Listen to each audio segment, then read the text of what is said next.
How's it going, guys? Welcome to my long-awaited series review of Godzilla.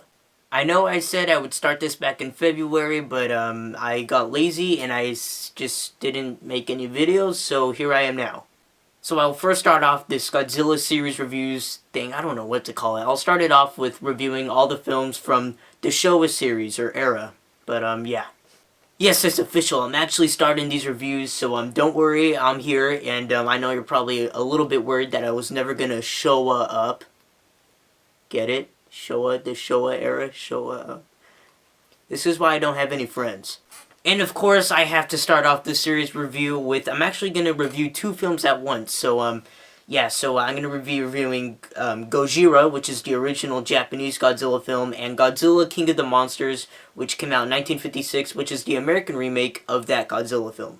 So let me first start off by talking about the original Gojira. It's a Japanese film that came out in 1954, and it's called Gojira even though it is Godzilla. They didn't start calling it Godzilla until it came out, in America.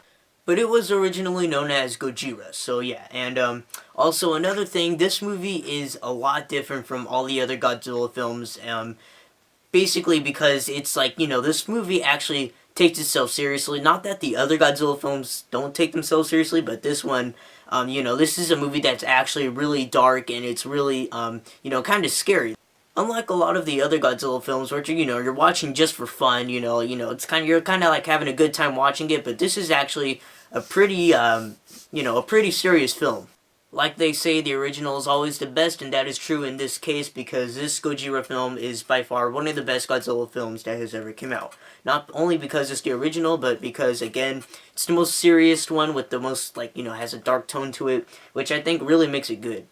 The film is in black and white, and I really don't have to tell you the plot of the film because everybody knows Godzilla, everybody knows who he is, everybody knows what he does, he's Godzilla. I really don't have to explain the plot to this movie for you guys because you already know what it is, but, basically, he emerges from the ocean, he's a sea monster, and then, he makes his way from Odo Island to Tokyo, and he attacks at Tokyo, and, you know where it goes from there. But the thing with this movie is that they treat it like it's an actual, natural disaster. When you're watching it, there's, all this debris and there's just so much stuff going on. And they're actually treating this like something really bad is happening. And there's, some sort of really bad disaster going on. And, that's what I really liked about it is because they really focused on that concept. And you also got this 50-foot monster just destroying everything in sight, which is pretty freaking cool. But even though this movie takes itself more serious than the other ones, doesn't really mean it's not as cheesy, because this film is actually very cheesy because it was made in the 1950s.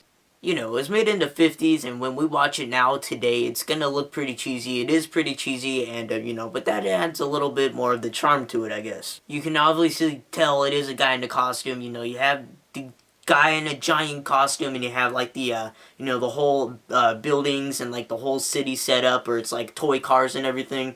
I love how they did that. That is just so great. But yeah, it's all very cheesy, and, when we watch it now, it's kind of it's a 50s movie, but when you watched it back then, this stuff was terrifying. People have not seen this stuff before, which is why it got so much fame, because it's a giant monster, and it's attacking the city, and, a lot of stuff's going on, and it's very kind of emotional as well.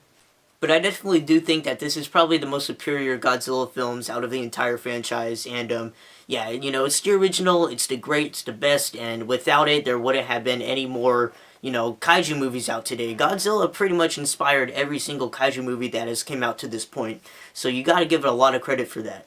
Now moving on to Godzilla King of the Monsters. Godzilla King of the Monsters is a 1956 American film. It was released in America, and, it came out 2 years after the original one. And it's the same exact movie if you really think about it. Pretty much all it did was add, a couple extra scenes with American actor Raymond Burr. But besides that, it's all kind of the same thing with the Godzilla destroying the city and whatnot. It's pretty much the same movie, except, this one was released in America, Gojira wasn't, and, yeah, that's when the American audience was introduced to Godzilla, which is probably... this is probably the movie that gave it the most fame because, the American audience saw it, the Japanese audience saw it, and also the Japanese parts were dubbed and stuff. So, if you were to watch the original Godzilla film, definitely watch this one. Although I do think the Gojira film is a little bit better than this one. This one's actually kind of shorter, I think.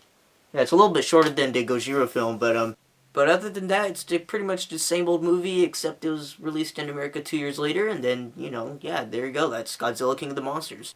Alright, so I just reviewed the first two Godzilla films for you guys, Gojira and Godzilla King of the Monsters. Overall, I'm considering that they're somewhat the same movie. I'm going to give them the same score, and I'm going to go ahead and give these films 5 Godzillas out of 5.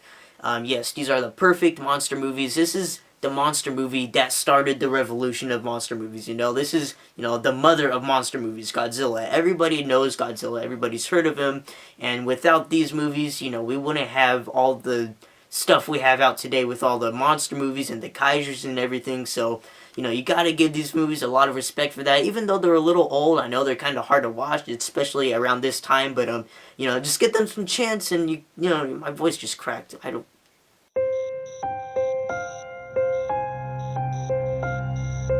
Just give them a chance and watch them every once in a while, and, really respect them for that reason, that they, pretty much created the whole monster movie genre. Not created, but they kind of made it popular, I guess. But yeah, guys, Gojira and Godzilla, they're both very great films. I do highly suggest you guys watch them. Actually, I'd say they're the best monster movies out there. I mean, come on. But that's pretty much it for this episode for my Godzilla series review. And stay tuned for next time, because I'll be reviewing Godzilla Raids again. So thank you guys so much for watching, and I'll see you guys later.